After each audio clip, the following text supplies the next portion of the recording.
Good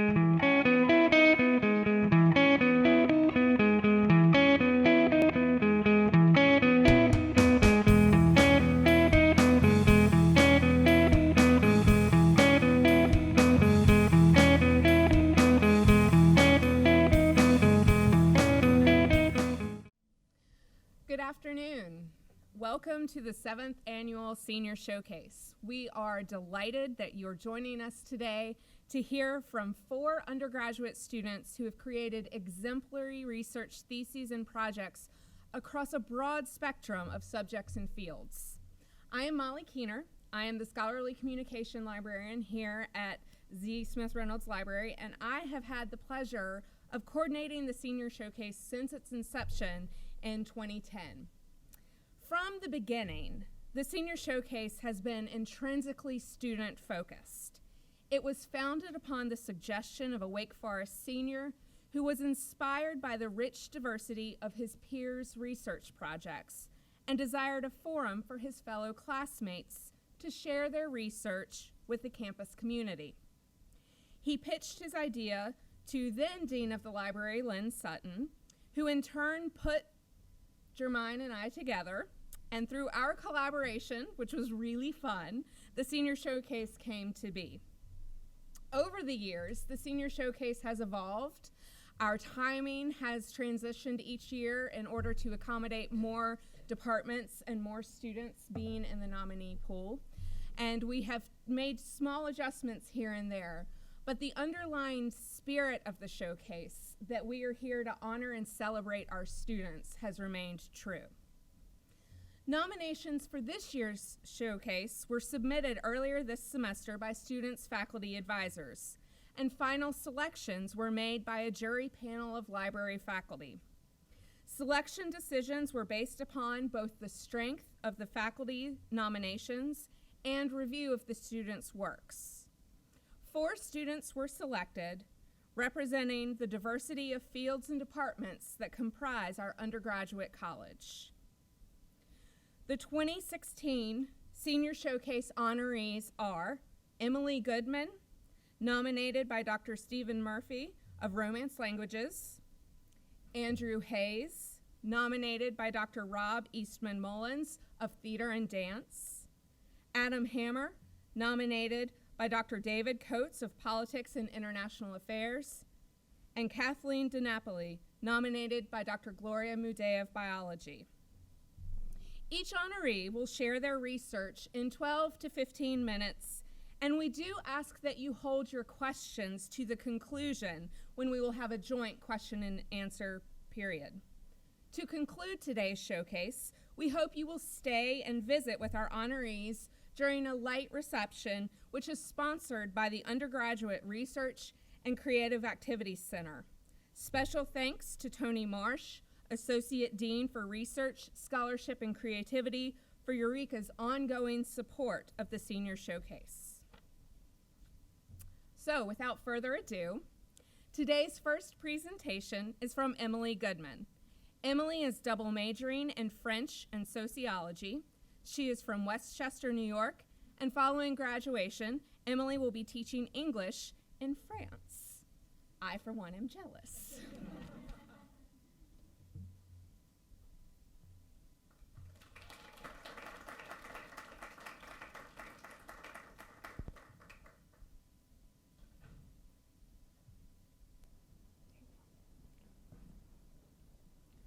That gave me a couple of seconds to turn my mic on. Can everybody hear me? Yeah? Okay. Wow, there are a lot of you. I perform improvisational comedy on campus, and I'm never nervous about it because I'm not supposed to be prepared. But today I'm supposed to be polished. So this is terrifying. Good afternoon, nonetheless. Now, I don't want to paint myself or paint a picture of myself as an overly shrewd, conniving businesswoman. But when I was first invited to do an honors thesis in French, my initial reaction was, how can I turn this into a money-making venture? And I guess I figured it out. So. My thesis is called Georges Perec et la pièce qui manque du puzzle, or in English, Georges Perec and the puzzle's missing piece. Now, for those of you who aren't so familiar with 20th century French literature, this is Georges Perec. Kind of funny looking, right? Well, he's also a genius, so I think we can forgive his eccentric appearance. Perec was famous for using strict literary constraints in his writing. He wrote an entire novel without the letter E, for instance. You won't be able to read this, but it's a palindrome he wrote consisting of over 5,000 letters, hence why you can't read it from here. The man was a wordsmith. He spoke multiple languages. He loved anagrams. To my own dismay, yesterday I discovered that Perec is an anagram of creep, which I didn't like. But no matter, I stand by my claim that Perec was a genius.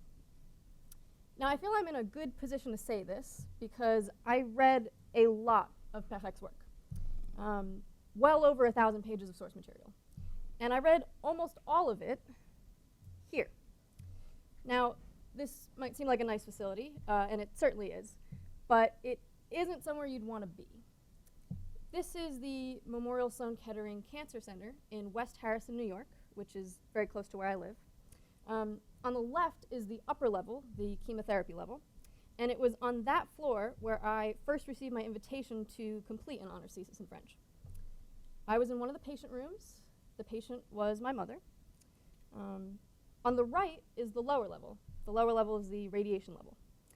Obviously, you can't accompany somebody who's undergoing radiation the way you can with chemotherapy, so instead, I spent nearly every day this past summer in that little waiting area on the right.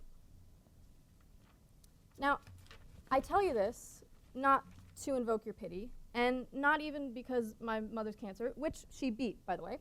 Thank you. Not just because it played such a big role in the progress of my thesis. Instead, I mention it as a contrast to Perec. You see, whereas my mother played such a big role in my life, it was so present in my life, Perec hardly knew his. A Polish Jew living in France in the late 1930s, Perec's mother was tragically a victim of the Holocaust. She likely died at Auschwitz, but records are scarce.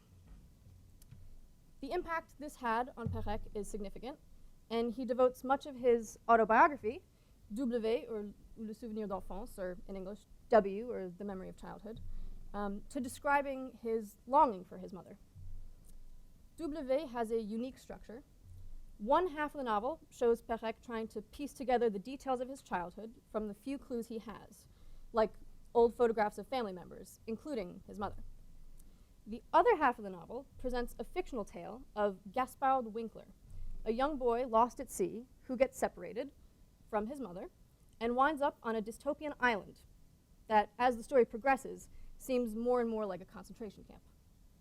The split style of the book itself, told in two parts, forms two V's.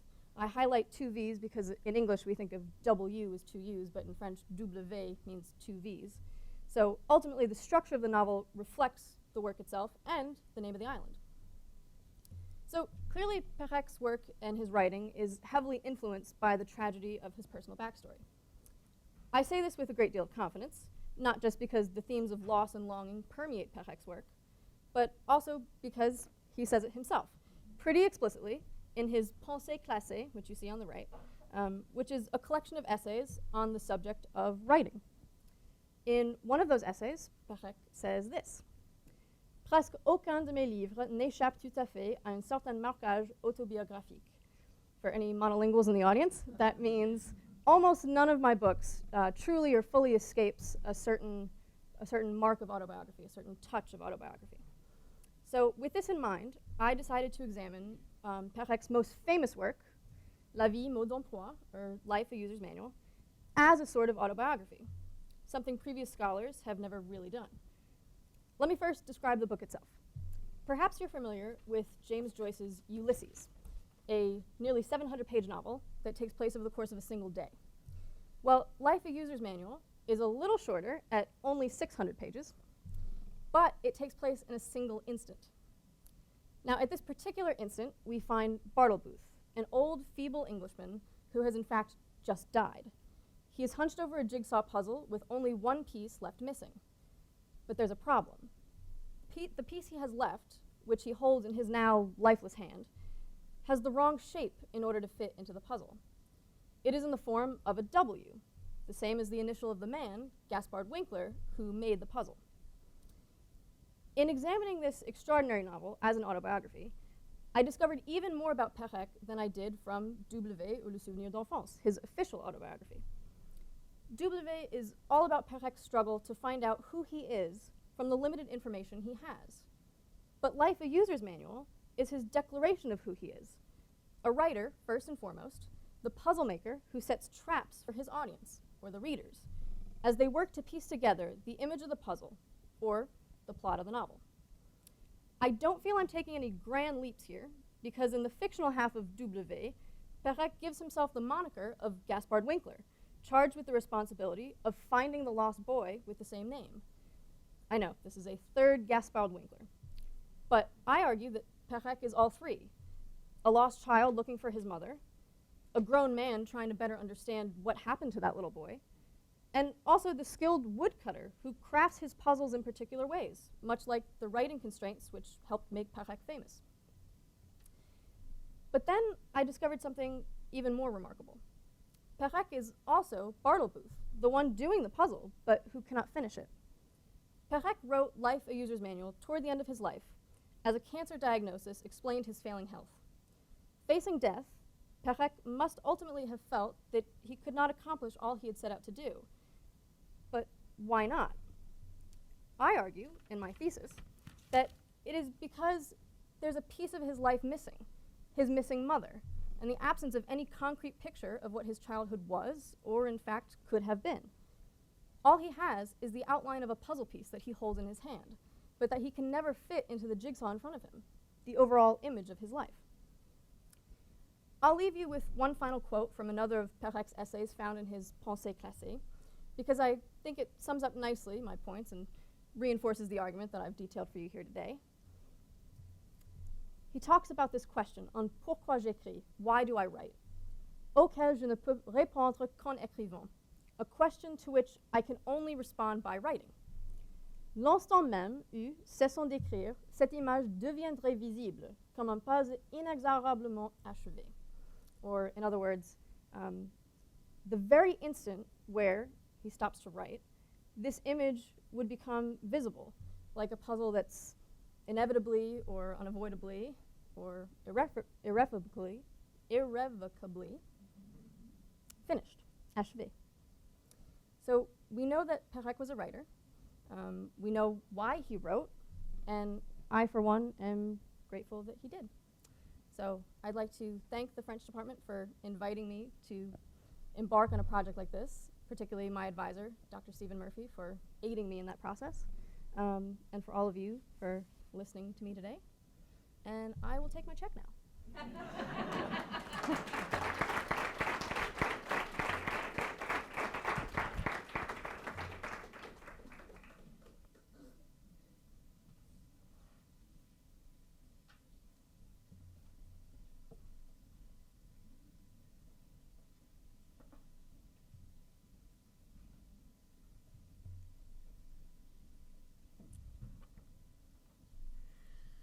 Our second presenter this afternoon is Andrew Hayes, who is majoring in theater and minoring in computer science.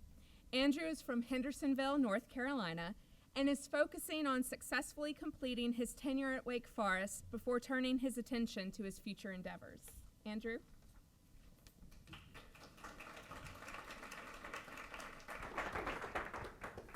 That was a very kind way of saying I have yet to find a job. Thank you.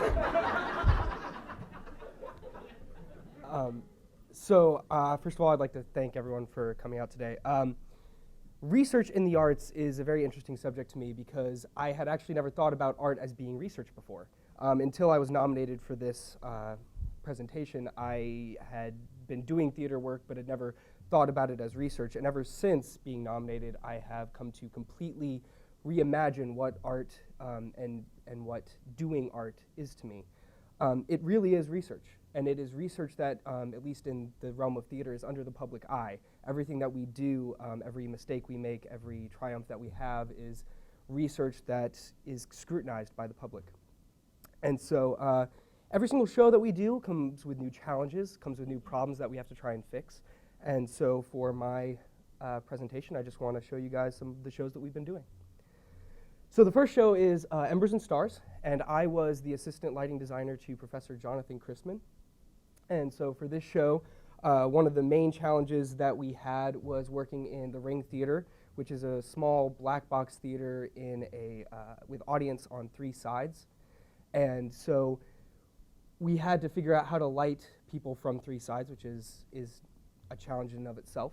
But then on top of that, we wanted to take the opportunity to use the title of the show, Embers and Stars, and try and actually make physical representations of both of those things on the stage. The way that we did that is by taking Christmas lights and stringing them up in the ceiling, which created the stars, and then also we used fiber optic cable as embers. And the way that we did that was we took fiber optic strands and then we wove them through the walls of the set to create a feeling of, when they were on, embers burning in the walls. And so here's a picture of that effect, the orange glow behind the actress there. The next show that I worked on with Professor Chrisman was Our Country's Good. And this show brought a whole new set of challenges in we were using LED lights for the first time. LED lighting versus conventional lighting, which uses incandescent light bulbs, drastically changes the game when it comes to lighting. Incandescent light bulbs change color temperature depending on the intensity, the brightness of the light itself. The brighter it gets, the cooler the color temperature, the dimmer it gets, the warmer the color temperature. And so for a lot of colors, you actually cannot get the color that you want from having the light. If it gets dimmer, it changes color. If it gets brighter, it changes color, and you can't always get what you want. LEDs change that completely. You can get whatever color you want at whatever brightness you want, and that makes our jobs a lot more fun. So in this show, we had, for the first time, 11 LEDs that were above the stage, lighting the actors from above, and then also 28 LED instruments that light the cyclorama, which is the backdrop that you can see with blue on it in the background there, and also here. Another challenge that this show presented was there were lots of scenes that took place in the outdoors, in these big settings, and also scenes that would take place in a jail cell or in a tent. And so we got the opportunity to do scenes like this, which were nice and large, and scenes like this, which involved only 4 actors, and how to dimly light them if they're in a prison cell versus in the wide open doors in the middle of the day. The other challenge that we had was a scene that took place around a campfire. This was a scene that Professor Chrisman gave to me to do, and I thoroughly enjoyed it. The way that we accomplished firelight, which is interesting because it's light that's alive, it's light that moves, it's light that breathes, was by using 6 different lighting fixtures. And these were all conventional fixtures versus our LEDs, but we used 2 lights from above that were red to give that soft red glow that fires have. And then we used 4 other lights that were 2 orange and 2 yellow that actually flickered on and off and brighter and dimmer at different rates in order to create that alive feel of the fire. And in the end, we were actually able to create a very realistic effect that I think looked pretty great, if I do say so myself. Sadly, I don't have any video that can show you that adequately, but here is a scene, here's that scene where you can see the yellow and orange and red glow on the actors.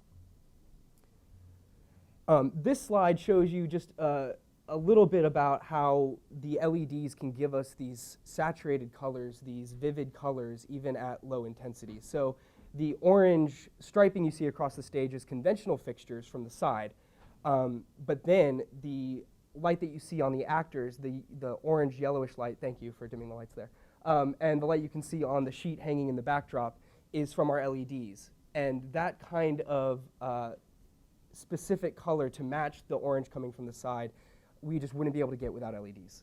They have completely changed how we can do color in theater. The next show that I did was actually with Professor Eastman Mullins, who nominated me for this. He asked me if I would like to design a couple of the dance pieces from the spring dance concert.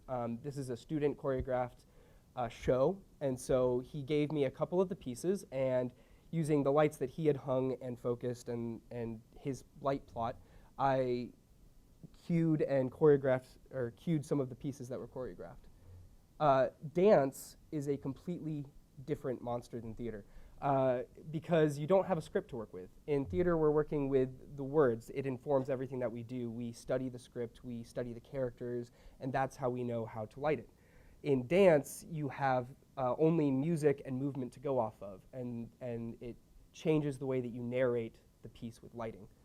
And so I found it to be a wonderful experience to learn and grow as a designer. At the beginning of my junior year, we got a new piece of technology in the theater that is a media server. And the media server is really, really awesome.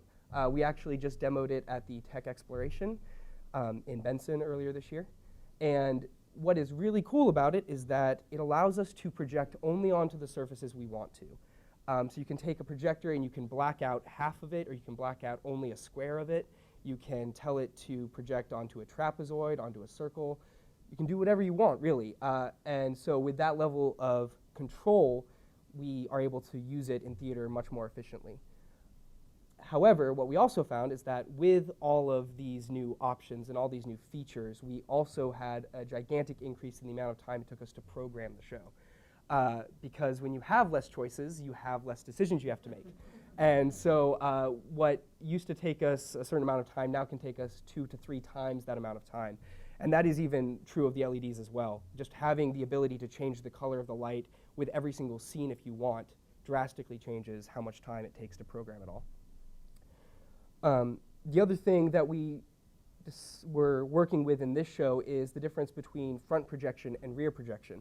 This show we ended up doing in front projection, and you can see it a little bit in some of the actors' legs underneath these tables. They have a little bit of brick pattern on them, or if a scene went dark for a little bit, you'd be able to see the projector on the actors themselves. And also their shadows project onto the back wall because they're blocking the light from the projector. So rear projection fixes all of that, but we weren't able to do it with this show because the projected space was so large. However, we will get to rear projection later. So another challenge that this show had is that the show itself is about the radium scandal and how all these workers who had got radium poisoning and would actually literally glow in the dark. And we wanted to try and make that happen. So to do that, we worked with the costume designer who brought in various ultraviolet creams and things that we put on the actors' faces, put on their hands, and tried to find ways to make them actually glow on stage. And then we hung black lights that would shine on them. And so here's a picture that shows the way that we got that to work. I think it ended up working pretty well. They were pretty bright green. This is a picture from the last scene of the show, and I show you this just to show you an idea of what our media server can do. The image on the back that is projected is actually 6 different layers of media. The bottom layer is a video that was constantly running throughout the whole scene, and then the numbers are actually 3 separate number layers that we had on top of that video, as well as another image that just filled in some space, and then a moon that is sadly out of the frame. But the media server gives us the ability to do that in a way that PowerPoint just doesn't. We used to use PowerPoint a lot for most of our media needs, and it worked really well until you wanted to do stuff like this. The next show that I want to talk about is Love's Labor's Lost. This was my first time doing a design completely by myself. Up until now, all of my designs had been with either Professor Eastman-Mullins or Professor Chrisman, and this time I was on my own. Professor Chrisman was my mentor, but all of the design decisions came down to just me. The biggest challenge that this show presented was all of these panels that you see in the background. The first problem is that some of them moved, and so how to figure out how to light them after they move or when they move and dealing with that. But the larger issue was that as a lighting designer, if I just put a bunch of light on them, then they appear very flat. And while they are flat, we don't want them to look flat. So instead, I used these patterned lights. I used 2 different types of lighting patterns on them, which gave them a bit of depth. The next show that I did was Cage Birds, which was my first show senior year. For this show, I wanted to tackle the art of scenography. Scenography is doing lighting, costuming, and set for one show. Professor Eastman-Mullins had done this for Waiting for Godot earlier the previous year, And so I wanted to tackle it because I wanted to challenge myself to do something.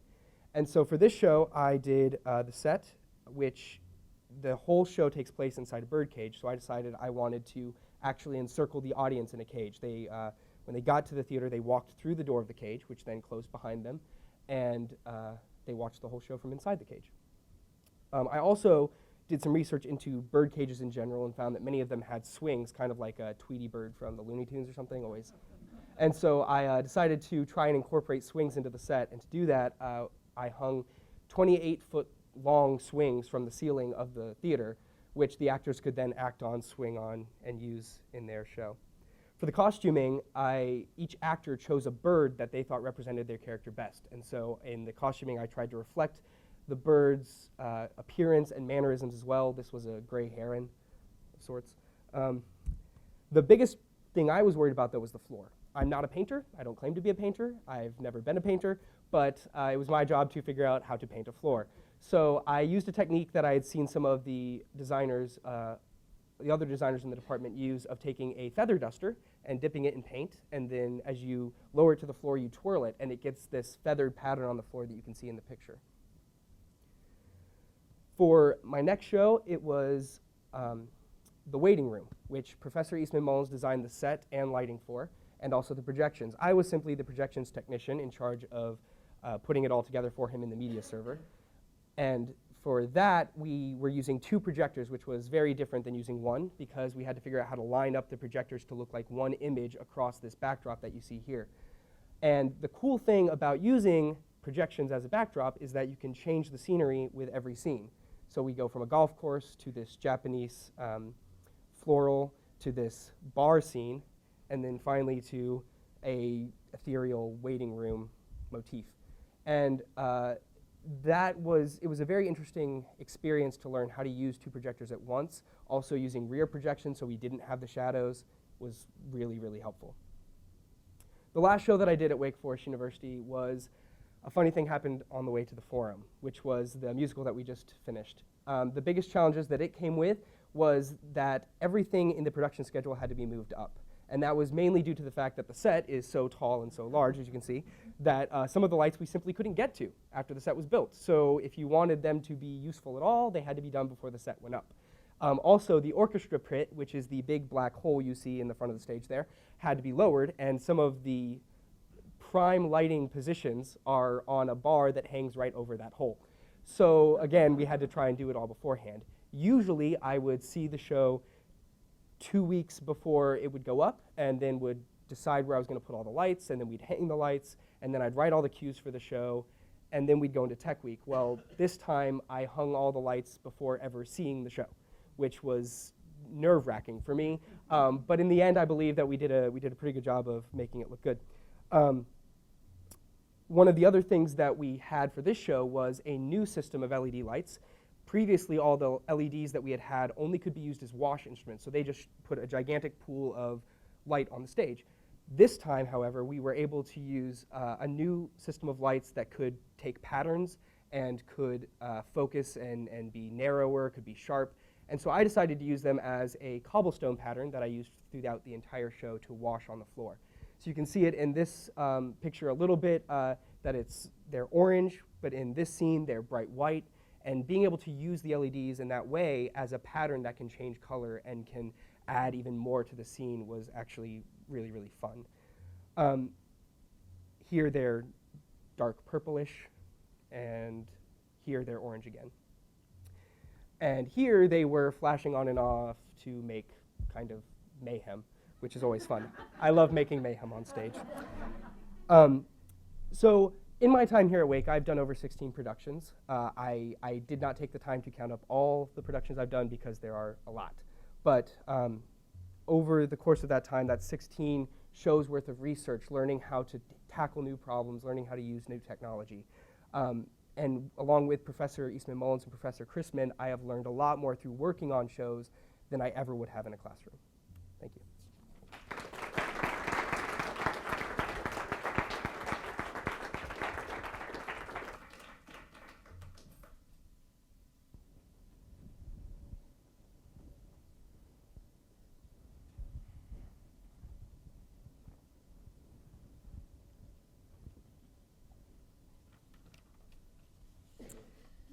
Today's third presentation is from Adam Hammer. Adam is from Houston, Texas, and is majoring in politics and international affairs and double minoring in global trade and commerce and Middle Eastern studies. Adam, could you have found something with more words? Don't think that would have been possible. Next year, he will be joining Goldman Sachs Investment Bank in New York City as an incoming financial analyst in their fixed income commodities trading division. Adam? Thank you. So before I even begin, I'd like to give a special thanks to Dr. David Coates for guiding me through my thesis and giving me the creative discretion to really explore something I'm passionate about, which leads me to the genesis of my thesis, which is about the intersection between politics, international relations, and financial markets. It's entitled Inflection Point, the Financial Crisis and the State of American Financial Hegemony.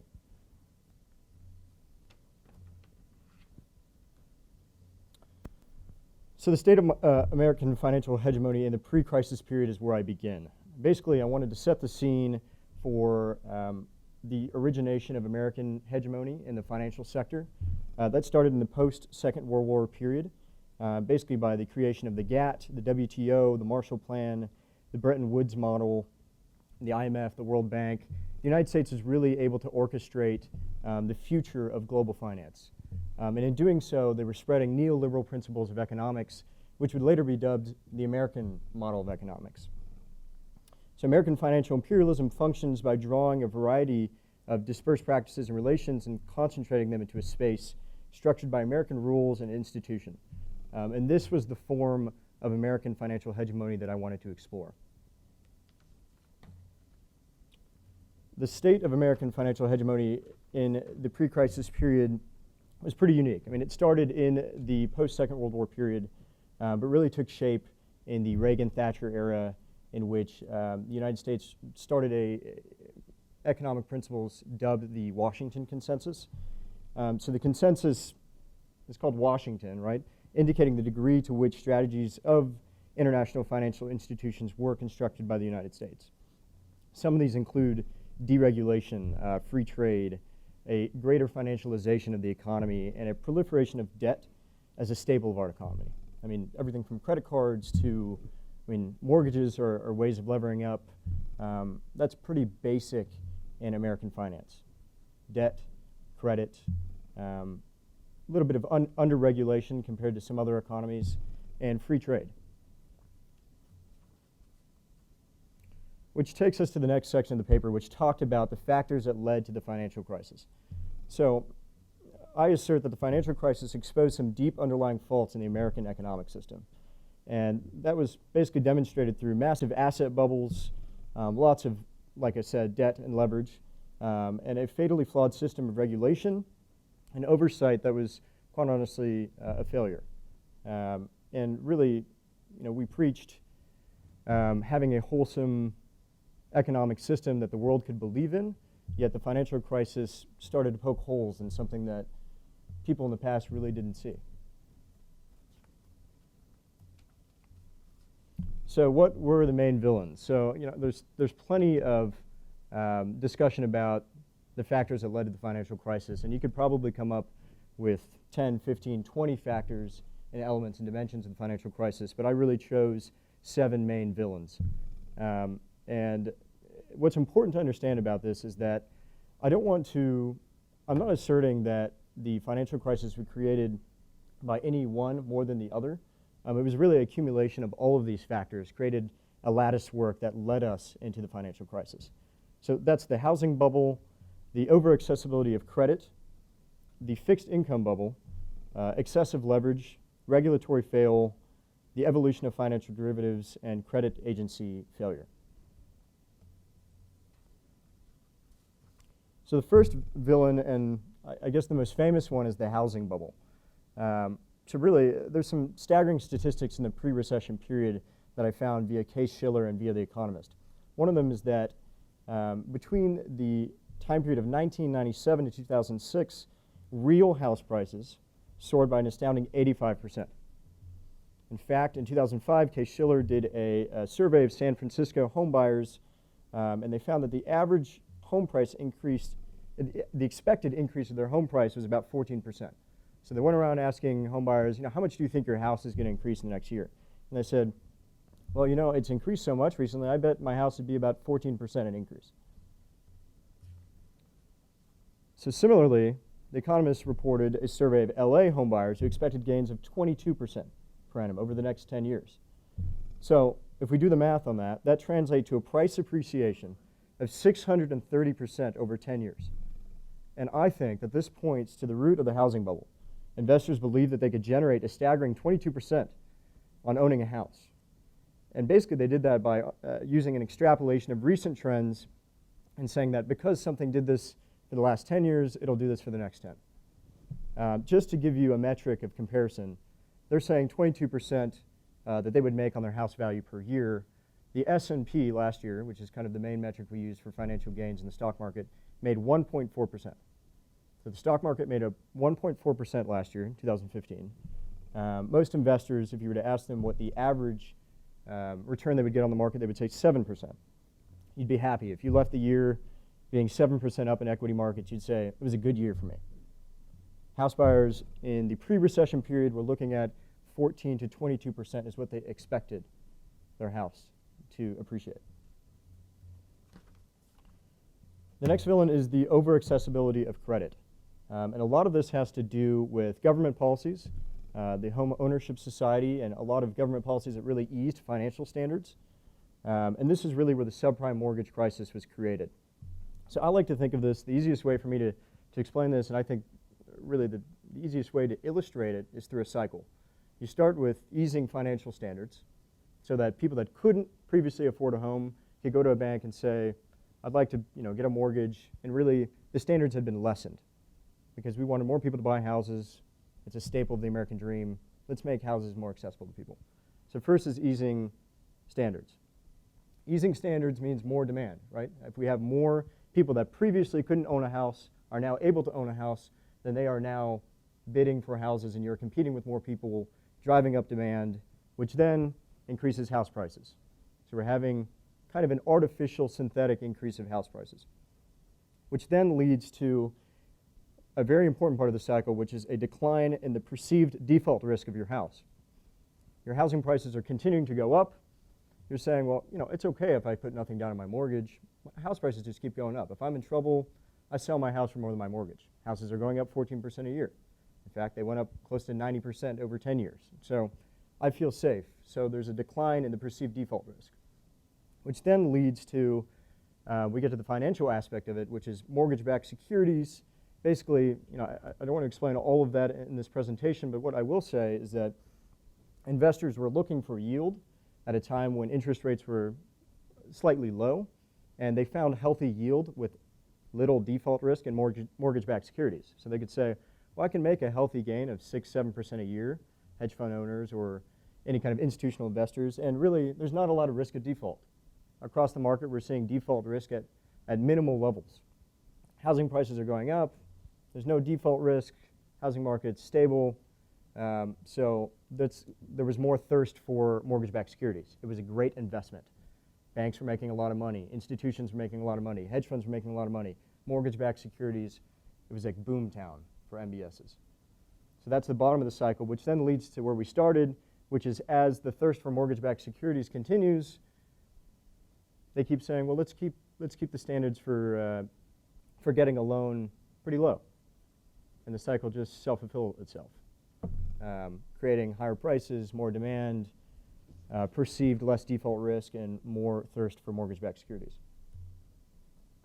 The next villain is the fixed income bubble. This is one that is a little more nebulous, but I think is really important, and it's not spoken about very often.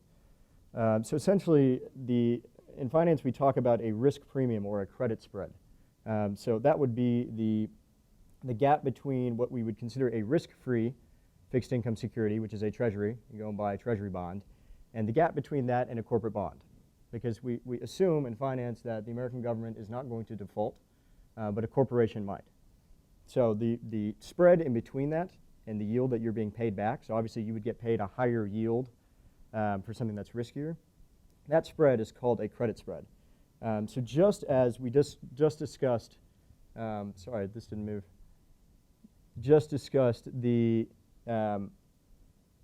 perceived default risk of houses decreasing during the pre-recession period, we also saw that the spread, credit spread between government bonds and corporate bonds at levels that we've never seen, they were so tight, they're at levels we've never seen before. So essentially, spreads were extremely tight, suggesting that default risk was negligible on many financial instruments. This underestimation of perceived default risk led to default spreads being unrealistically small, leading to bond prices priced high, creating a fixed income bubble. So, treasuries were paying something close to 2%, and other fixed income securities, like a mortgage-backed security, was paying something like 5%. And if you're an investor that says, wow, there's like no risk of default, housing prices are great, I can make 5% on an investment that is not really risky, or I can make 2% on something I know is not going to default. That's not a lot of difference. And those spreads were really tight. The next aspect is excessive leverage. So that's not only personal leverage. We had a lot of household debt, of course, through mortgages, but we also had a lot of corporate debt. And not only corporate debt, we had, very importantly, Wall Street debt. Again, this is a topic that's a little more complicated, but basically through CIVs, or what we would call structured investment vehicles, banks were able to lever up a lot. So right now, something, I would say a healthy leverage for a bank would be something like 10 to 1 today. With Dodd-Frank and so on, we would say 10 to 1 would be, 8 to 1 would be healthy. Goldman Sachs, Morgan Stanley, Merrill Lynch, Bear Stearns, somewhere between 30 to 1 to 40 to 1 leverage in the pre-recession period. So if we do the math on that, a 2.5% decline in the value of their assets wipes out all shareholder value. That's a lot of leverage. That's a whole lot of leverage. So, the system allows banks to act as intermediaries between lenders and investors. And leverage is important to the financial system, but there has to be a limit of how much leverage we're going to allow banks to have. The next villain is regulatory failure. In the years leading up to the financial crisis, the U.S. financial sector was poorly regulated. Not only underregulated, but poorly regulated. So what I mean by that is, there's a conception that a lot of banks were involved. When I say banks, I mean commercial banks or bulge bracket banks, such as J.P. Morgan, Wells Fargo, Bank of America. There's a conception that a lot of these banks are giving subprime mortgages. But in fact, most economists estimate that 20% of subprime mortgages in 2005 came from regularly supervised banks. So basically, what we're seeing is a different banking sector emerge during the pre-crisis period called shadow banking. That would be lenders like Countrywide, other lenders like that really were not in the purview of most regulation by Congress nor by the Fed. This was a massive entity of shadow banking. And it's pretty amazing. I mean, we look at a statistic from 2005, only one of the top 10 subprime mortgage originators in 2005, during the heart of the subprime mortgage crisis, was a regulated commercial bank. 1 out of 10, and that was Wells Fargo. This is just to give you a sheer illustration of the size of the shadow banking industry. It was larger than the traditional banking industry. As it shows, I mean, shadow banking, just the liabilities, reached $20 trillion by 2007. It was larger than our banking industry as we knew it. So larger than the conglomeration of Goldman, Morgan Stanley, Merrill Lynch, Lehman, so on and so forth. There was a hidden shadow banking industry that it was even larger.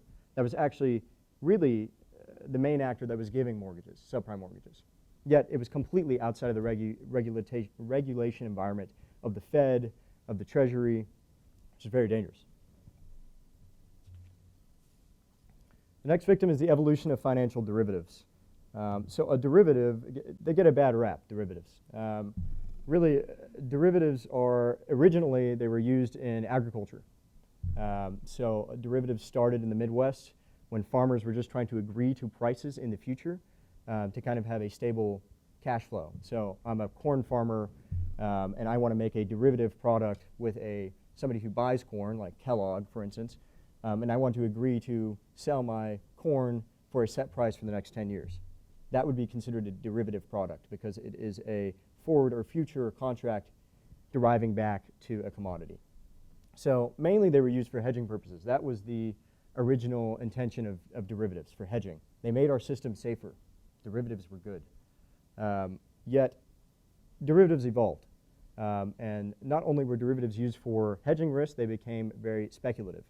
And the famous example of this is a credit default swap, which is what Warren Buffett affectionately referred to as financial weapons of mass destruction, because they created risk in the financial system. So a credit default swap, in a short definition, is an insurance policy. Essentially, if I were to do business with Peyton Barr, and I'm concerned about Peyton's default risk, I would get an insurance claim on Peyton. So essentially, I would go to AIG and say, I'm in business with Peyton, I'm concerned he might default, but I'll pay you, AIG, some premium per month like we do for health insurance in the case that Peyton defaults, and thus I'll receive a lump of cash to hopefully net out my losses. So this seems reasonable. It's a way of hedging out risk, seems to protect people.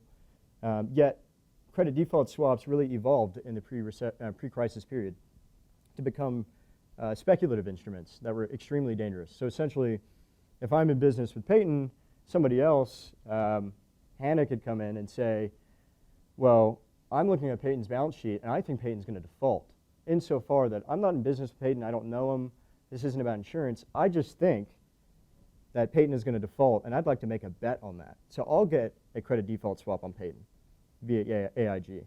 So if Peyton defaults, I get a lump sum, and I'm just paying a monthly premium. So what did that do? That introduced risk into the financial system. That was when credit default swaps really started to increase risk into the system. And what we call those speculative instruments of credit default swaps, we call those a naked CD. So a naked credit default swap is one in which is used only for speculation, has nothing to do with hedging, and it only adds risk to the financial system. So what is amazing about this is in 2008, at the heart of the financial crisis, it was estimated that 80% of all credit default swaps were naked, meaning 80% were used for speculation. This is just a microcosm for a lot of derivatives that started as hedging risk and then evolved into very speculative instruments that introduced risk as opposed to subtracting risk from our financial system. Credit agency failure. This is a really interesting, there's a lot of failures that happen, and I focused on this one because I found it most egregious. Credit agencies are paid by issuers of bonds, so if Wake Forest wanted to create a bond and sell it to the public, they would go to somebody like Moody and say, will you rate our bond? I think that this entire structure is faulty. That is akin to my going to Dr. Coates and saying, do you mind to grade my paper? I'm also going to pay you, because I pay you to grade my paper. And that in itself, would be considering like rate shopping. I mean, essentially, banks and corporations could go around to different rating agencies and say, well, what will you rate my bond at? What will you rate my bond at? Because obviously, the higher their bond is rated, the less they have to pay in payments out because it's less risky. You get less yield. We had the Financial Crisis Inquiry Commission, which is where I did a lot of my research. There's a quote in there from it was a CEO of Moody's, and he says that the threat of losing businesses to a competitor absolutely tilted the balance away from an independent arbiter of risk. I mean, credit rating agencies were just inherently, in the structure, were flawed. The next part of my paper evaluates policy responses. So I went through TARP, I went through HAMP, I went through QE, Dodd-Frank, and credit spread normalization. Due to the limitations of time, I'll go through that really quickly, maybe skip that. I'm getting the time card here. So I'll go to the meat of the paper, which is the state of American financial hegemony in the post-crisis period. So what I really wanted to evaluate was, we saw that the United States orchestrated the global financial system in the pre-recession period then the financial crisis happened, and it poked a lot of holes through our economic system.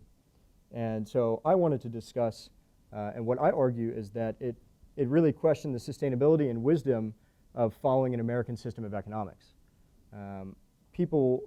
There's the Prime Minister of Japan attributed to the crisis, he says, to a way of economic thinking based on the idea that the American style of free market economics represents a universal and ideal economic order. After the financial crisis in 2009, Prime Minister Gordon Brown declared that the old Washington consensus is over. A lot of countries started to look at China and said, well, look, they made some growth during the financial crisis. They didn't have unregulated markets. The government played a really large role, and they were able to soften the blow of the global financial crisis. Then we have the American model, on the other hand, which is preaching deregulation, free trade, so on and so forth, and they got wrecked. They got wrecked, which inherently countries start to question financial hegemony of the United States. Is this really the type of economic thinking we want to follow? So to many, the unprecedented effects of the financial crisis was an illustration of the unstable nature of neoliberal system of American global finance, reliant on risk, debt, financialization of an economy, deregulation, and free trade. My concluding remarks, I really liked this quote that actually Dr. Coates showed me in my thesis class. And it says that it's from Adrian Goldsworthy, who's a scholar on Rome, and he says that success produces growth and in time creates institutions so large that they are cushioned from mistakes and inefficiency. In the Roman case, the fatal decline of the empire came from internal problems. If governments or agencies forget what they are really for, then decline will occur, however slowly. Decline is not inevitable, but risk is always there. The financial crisis hit the United States at our core, something we were most proud of, our financial system, our way of economic thought, the ways that we controlled the global economy through the IMF, through the World Bank, which we had created. The possible delegitimization of the American model means that U.S. power and influence have been diminished, and the financial meltdown born at the heart of the American economic system stood in direct contrast with China's state capitalist model, which experienced initial rapid recovery from the crisis and comparatively high rate of economic growth.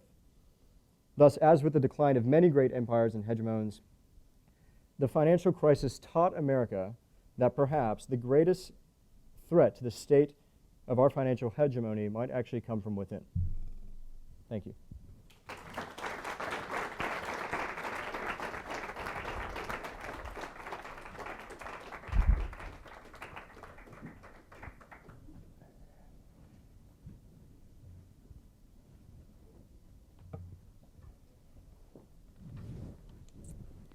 Today's final presentation is from Kathleen DiNapoli. She is a biology major. Kathleen is from Atlanta, Georgia, and next year will begin her doctoral studies at Johns Hopkins Medical School. She will be researching biochemistry, cellular, and molecular biology. Kathleen? Thank you.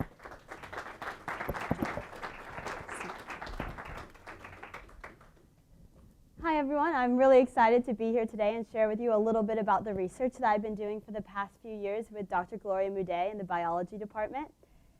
So my work has focused most specifically on the genetic and biochemical controls of root formation in tomato. So you may be wondering why, with so many issues facing our population today, would I choose to spend so much of my time studying something as specific as plants and even more specifically root development. And I would say to you the answer to that question is that we're living in a really dynamic time in Earth's history. Looking at the population of Earth, the sheer number of humans living on the Earth, we're seeing some really dramatic changes. Between the years 1950 and 2020, we're expecting the global population of the Earth to triple. Now this is especially astounding considering the fact that if we look here on this chart, between the years 10,000 BCE all the way up until the mid-1900s, we see almost no population growth. But right around this mid-1900s point, we see a really marked transition into almost linear population growth with no signs of decline anytime soon. Now this is pretty interesting in and of itself, but for those of us that are interested in crop production and food security, it's especially important because Using current agricultural techniques, we would have to increase our food yield, our food production, by up to 70% to feed the projected number of humans on Earth. Compounding this, we're also experiencing some really dramatic global climate changes. And just as an example of this, we have a map of the Earth, and it's in a heat map style with the most red color indicating the highest increase in global temperature of almost 5 degrees Celsius. Now, what's so striking about this figure is that for every 1 degree Celsius that we increase, our crop yields can decrease by at least 5%. And with the number of humans projected to be on Earth in the year 2020, we really cannot afford to be losing any crop yield due to global climate changes like drought or global temperature increase. Now, obviously, this is a really complex and multifaceted issue that can be approached using a variety of different techniques, but as an aspiring scientist, I chose to approach it using a biochemistry and genetics approach. So you may wonder why, if I'm trying to grow tomatoes very successfully, would I choose to study the root system of tomatoes? It's below ground, the tomato is above ground. But the root system is actually very important for the overall success and viability of a plant. It provides much of the structural support, actually physically anchoring the plant into the ground.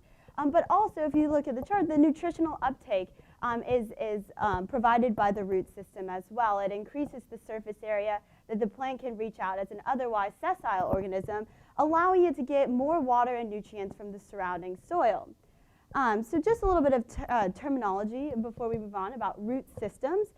So we have a root system, a model of a root here, and it's a pretty generic root system, something that we can expect to see in tomato.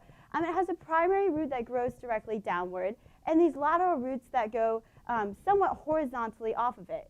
And my project has focused most specifically on the genetic controls of lateral root formation. Again, the lateral roots are what allows it to increase its surface area most substantially.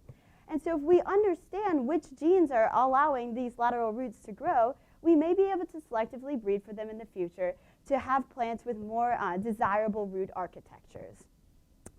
So the way that I went about doing this was actually looking at an ancestral population of tomatoes, Solanum pinnellii, pictured here on the right.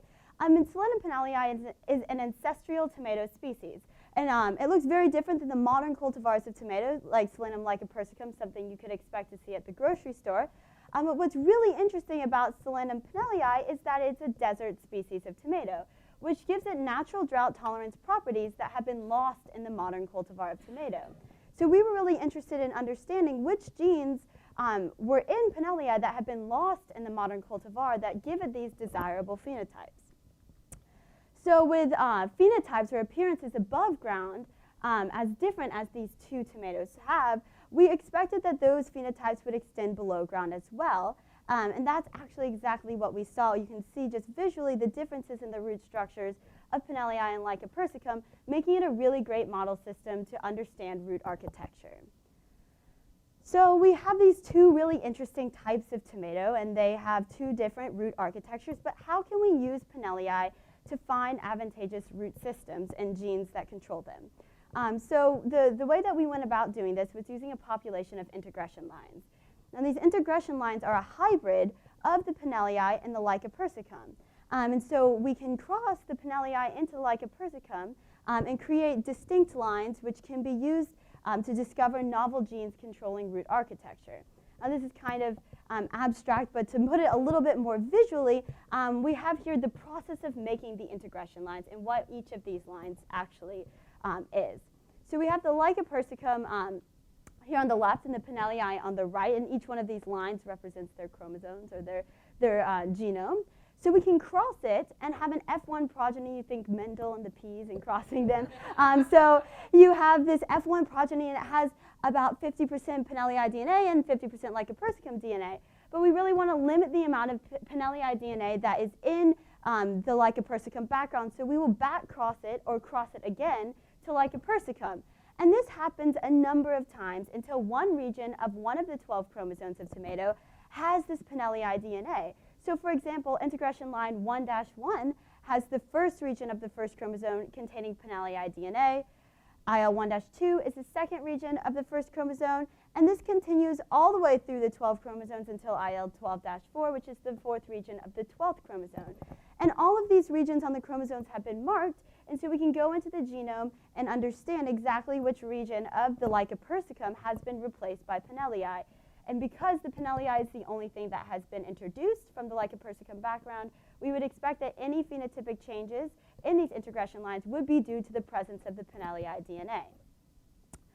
So we had some really unique root architectures in these two tomatoes. So when we made these hybrid introgression lines, we expected there to be a lot of variation, and that's actually exactly what we saw.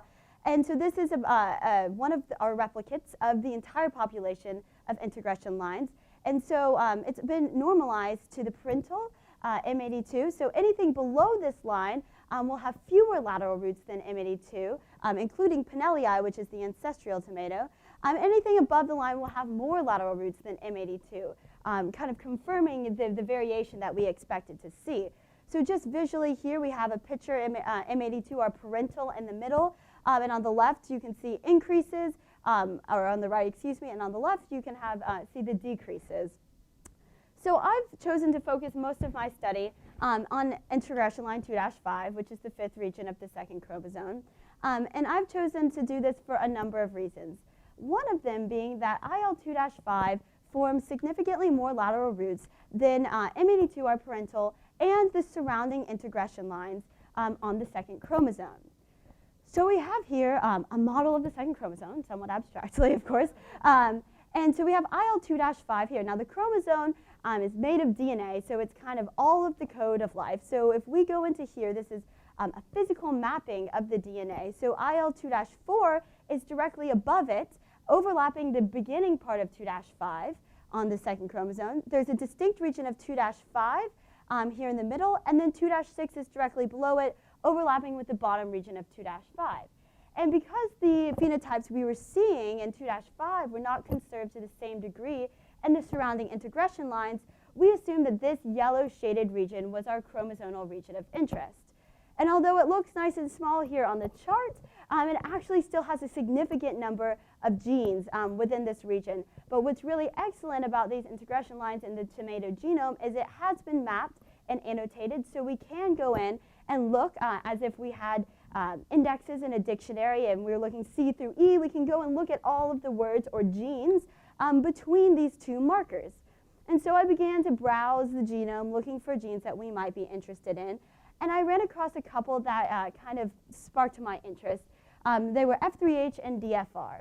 And F3H and DFR were really interesting to myself in my lab because they are genes that encode enzymes of flavonoid biosynthesis.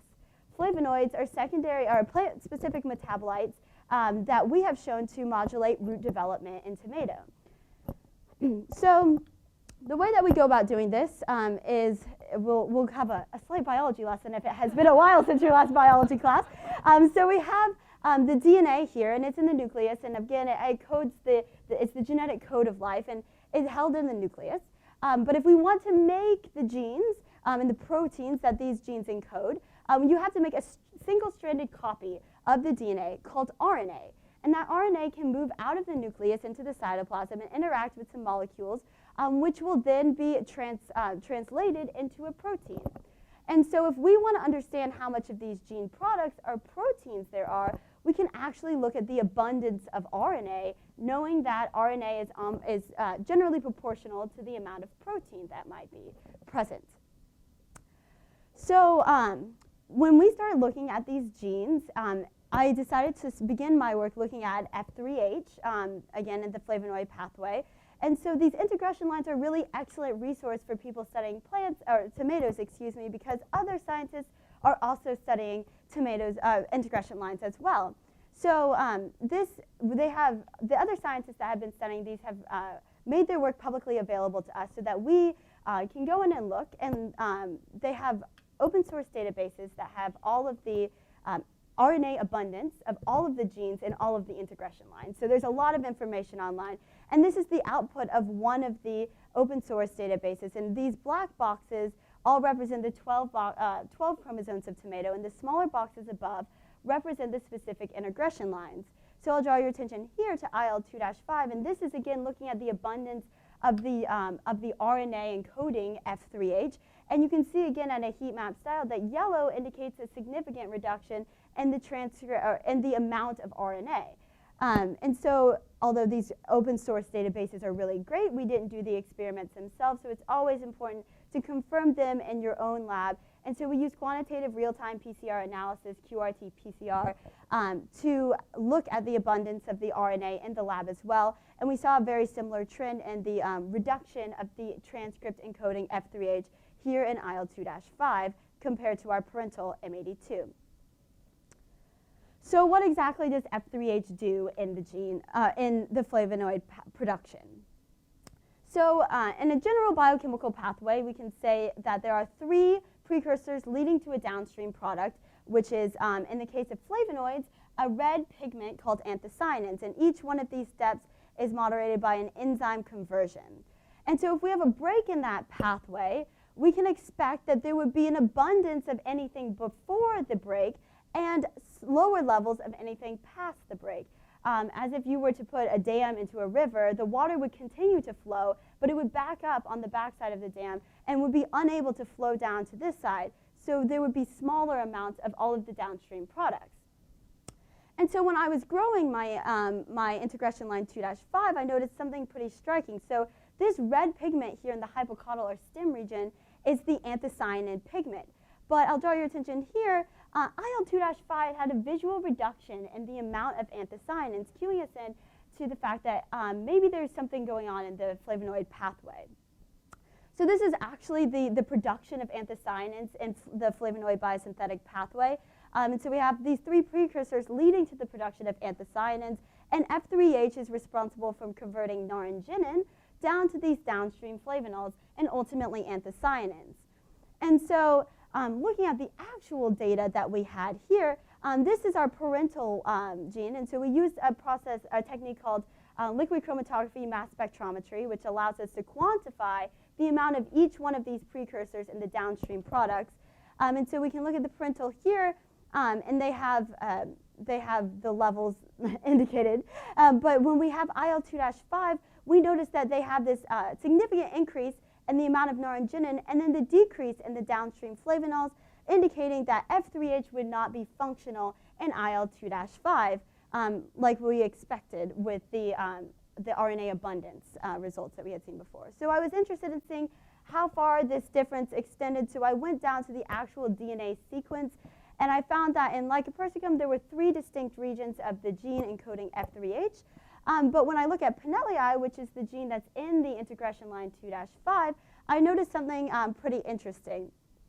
I noticed that the A region, the first region of Lycopersicum, came to the end of Pinelli, and that the C region of Lycopersicum came to the beginning. And this rearrangement created a non-functional gene product. So this was really exciting. We were able to see that there was, in fact, a difference in F3H in IL-2-5. So by identifying genes that create really desirable root phenotypes, we may be able to create crops in the future that grow more successfully and have higher yields to have greater food production. Now this has been done before, and these are just a couple examples of things that have happened in the past. We have vitamin A enriched rice that has been able to create vitamin A in regions and to cure blindness in regions where there are vitamin A deficiencies. Anthocyanin enriched tomatoes is actually antioxidant, excuse me. These are actually the anthocyanins that we have been studying. Iron enriched rice. So these are all examples of why it's really important for us to understand which genes control specific phenotypes. So with that, I would like to thank the Wake Forest Department of Biology, Dr. Gloria Moudet, obviously, and all of the Moudet lab members, and obviously my funding sources for allowing me to continue this work for so long. So, it's questions. Thank you.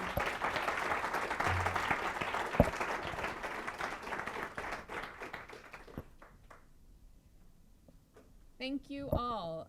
I'd like to invite our 4 presenters forward to take questions from the audience.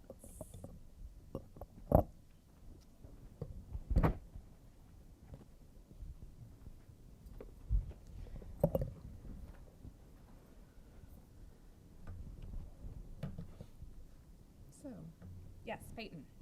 For Adam, since you pick on me here. So your conclusion was that like, I guess the threat in the United States may come from within. So what's one threat to our economy that persists since, or I guess through the financial crisis? Yeah, that's a great question. I think that the term "too big to fail" has been used a lot. Yet, what we have seen since the financial crisis is actually a consolidation of banks. When we saw Lehman go under, we saw Lehman get bought by Barclays, Bear Stearns got bought by J.P. Morgan, Merrill Lynch got bought by Bank of America, so on and so forth.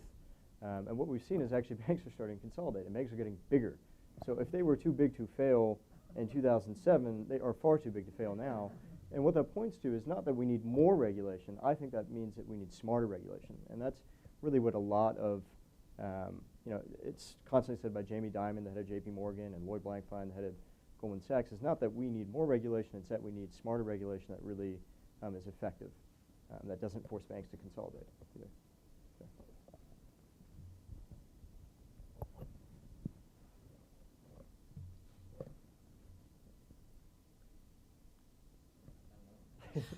Peyton, take it away again. Sorry, for the science presentation, Yeah. Kathleen? Kathleen, yeah. So I guess if you try to expand the horizontal roots of a crop, Yeah. how does that affect the density and the way that we can then plant that crop and produce higher yield? So yeah, the plants, I guess if you did have more lateral roots, they could increase the nutrient uptake, which might deplete the soil more quickly. But I haven't necessarily looked into growing more than one of them in one container. And growing this at a more mature plant level would obviously bring some more difficulties in spacing in the land as well, because the root systems might get bangled up a little bit. But generally it does have a beneficial effect to have more. Obviously it costs the plant more to grow, but it can also increase its nutrient and water uptake as well. Yeah. You guys did a great job, all of you. I want to ask the French sociology major, on your writer, would you pronounce the name again so that I can Google it? Sure. I thought you did a very good job. Oh, well, thank you very much. So, you see, banks, if they were too big before, they'd be talking to tomatoes now. George with an S at the end, and then P-E-R-E-C, anagram of creek. P-E-Y? R-E-C. Okay, thank you. And most of his works have been translated into English, so. Exactly. So, getting political here, then, the gentleman talking about the banks, then, not asking you to commit, but, we have one candidate that says, break them up. So, how do you feel about breaking up the banks? Well, that's a tough question because I'm going in the banking industry next year. So And this is being recorded. this So. is being recorded. There you go. I don't personally. I don't think that breaking up the banks is the move. I don't think that's it's kind of being pointed to as a panacea for fixing a lot of the issues. Yet I think it's a little bit more complex than that. I think that capital, making sure that banks are definitely capital efficient and making sure they have money to pay out and they're not levering up is important. But I think there are smarter ways to regulate banks. That doesn't mean just breaking them up. But I guess I pointed to that because I think the regulation that came after the financial crisis, which interestingly enough is already being considered to be repealed, Dodd-Frank, and all our debates we talked about, well, Dodd-Frank doesn't work and we need to audit the Fed, and it seems to be everybody saying that. But we need to revisit regulation of banks, and what I do think we need to start doing is getting bankers involved in creating policy too, because quite honestly, a lot of people in politics don't know how to effectively regulate banks. That'd be my answer. So I have two questions about the French author. And you mentioned that the works were translated to English. So I wondered if they translated the one that used ease, if that was possible, and were there any ease in it? So the English title the novel letter E is called La Disparition, the disappearance. Of course, that involves multiple E's. In English, it's called a void. Yeah. And the English version has some ease in it, or did they? No, it has no other E's. Okay. Yeah. And when you read these books, have you read them both in French and English, and did that change your perspective on the writing when you read untranslated? I took a look at a void because I was interested to see how it could be translated. I also took a translation course here the semester before I embarked on my project. So of course, I was interested to see how a work like that would be translated into English. Other than that, his most famous work, La Vie d'Emploi, Life User's Manual, I first read in English. It was a book on my father's bookshelf for years and years. It was always one of his favorites.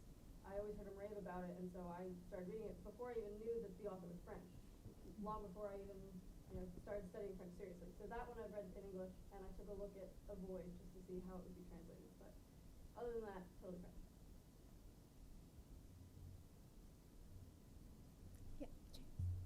Andrew, I wanted to ask, so for a funny thing happened, so you had to set the lighting before you knew, before a lot of the set was up, but obviously you had some kind of information, right? Like you knew how tall this was going to be. And Right, yes. Okay, I mean, because I'm like, yeah, how would you do that otherwise? The scenic designer, we did have a ground plan, and so I knew what the set was going to look like. I had seen some paintings of what the set would look like.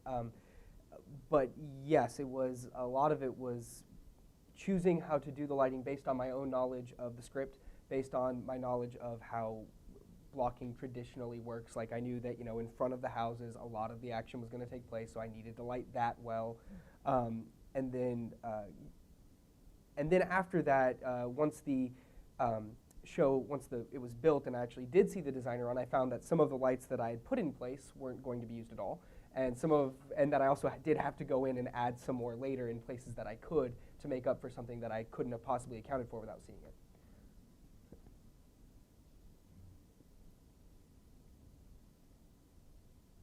Yeah, Ross. Another question for Andrew. So I was fascinated by full disclosure, my father is Harold Medford, right? Wonderful. For whom funny people don't. So I'm like a purebred theater geek.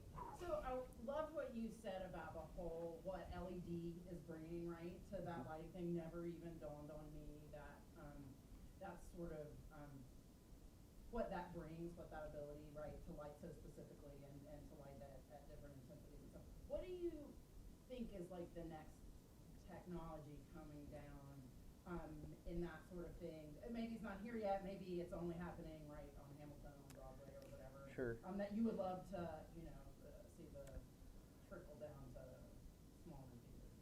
So I think that right now the biggest thing growing is projections, actually, and the way that we can use that, whether it's using video screens, massive video screens, floors made of video screens, things like that they use for Super Bowl shows or things like that. And that kind of technology, the ability to paint with light in a moving way, because projections is just moving light, is very interesting. And learning how to make that more accessible and learning how to use that technology in a time frame that's reasonable, because that's part of the problem with it, is that generating the material takes a lot of time and then programming it takes a lot of time. So theaters learning how to use that technology and also how to give themselves enough time to use the technology would be really, really cool.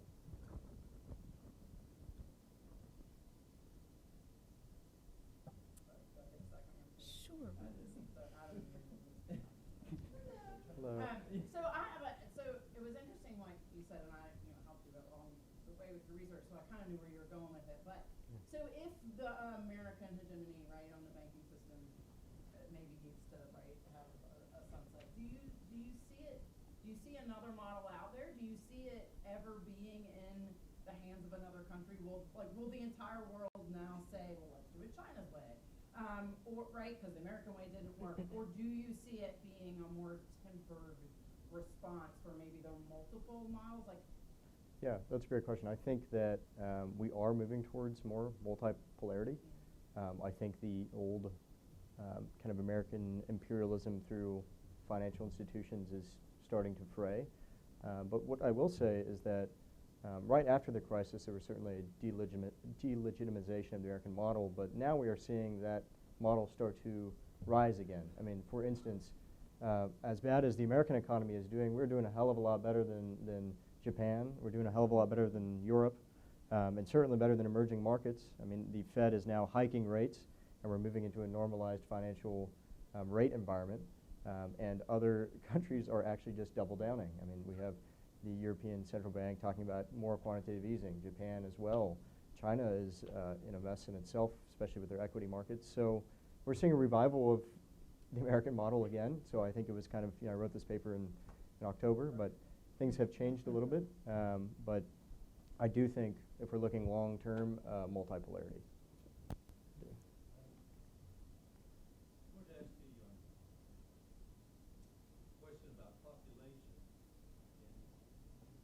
Oh, me? Oh. Oh, we're expected to. We haven't hit 2020. Where do you see, I see information that says, well, we're doing okay and population and so on.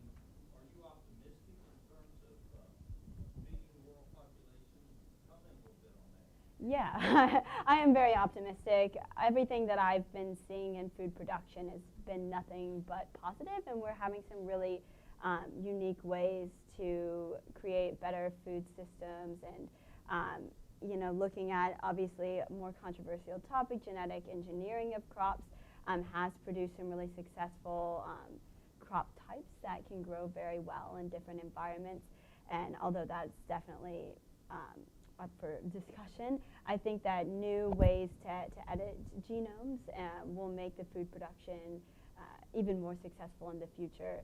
And we're being able to grow plants better with what we have even now. My project has looked at reintroducing ancestral genes, which is less controversial, because it is a tomato gene going into a tomato. So there's a lot of people working on this issue, and I think that we'll be able to make some really great strides in the next few years. Seeing no further questions, I'm going to pose one to all of our wonderful honorees today. And I'm putting you on the spot here, I realize that. But could you share one, and I'm not going to say your favorite or the most important, but one aspect of doing this research, of embarking on this, that you really, really enjoyed?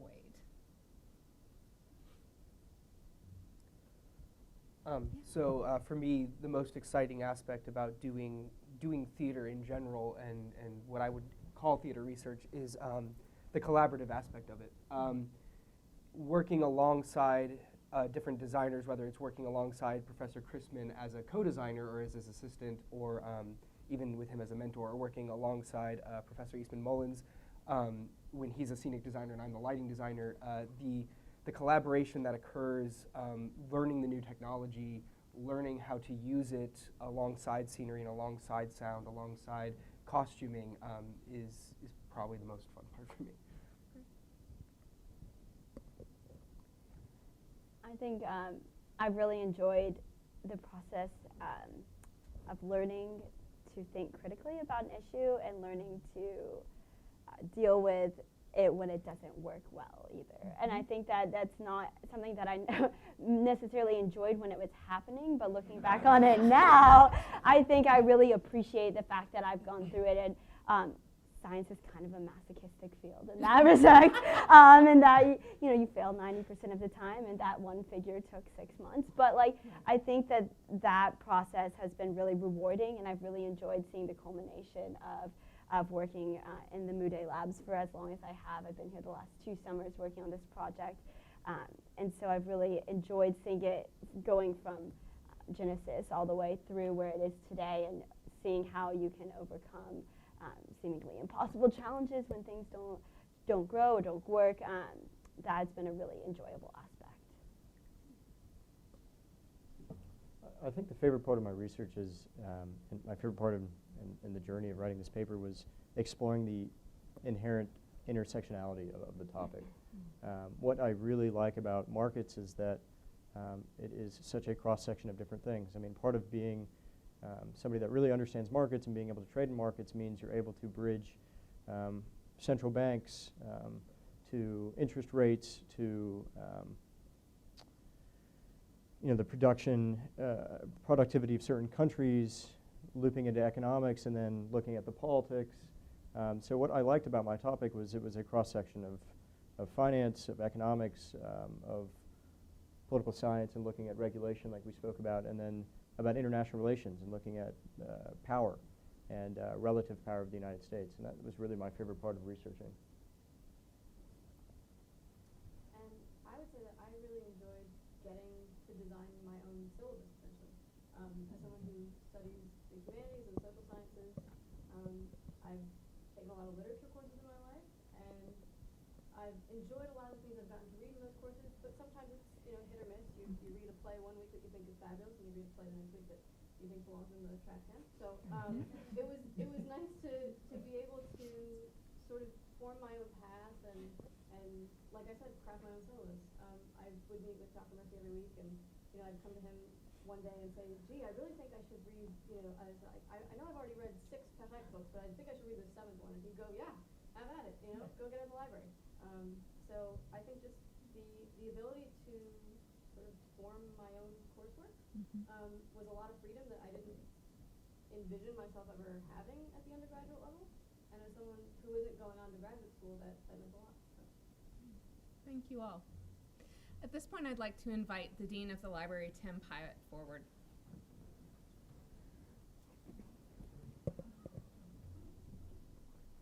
Well, you guys have done the hard work. I get to do the fun part now. So yeah, it's my pleasure to give you these awards. I really enjoyed hearing you all talk, and you taking time out of your afternoon to share your research with us. I mean, it's very clear why the judges selected your work. Your enthusiasm for the work just shows through in how you talk about it. I just really enjoyed that just hearing you talk and just hearing that kind of energy out there. So my thanks to Molly for setting this up and for the judges for selecting that. So without further ado, I'll pass out the checks.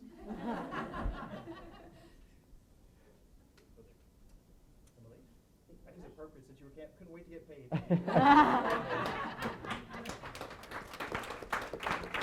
Thank you. Congratulations. Congratulations. Kathleen. Congratulations. Thank you so much.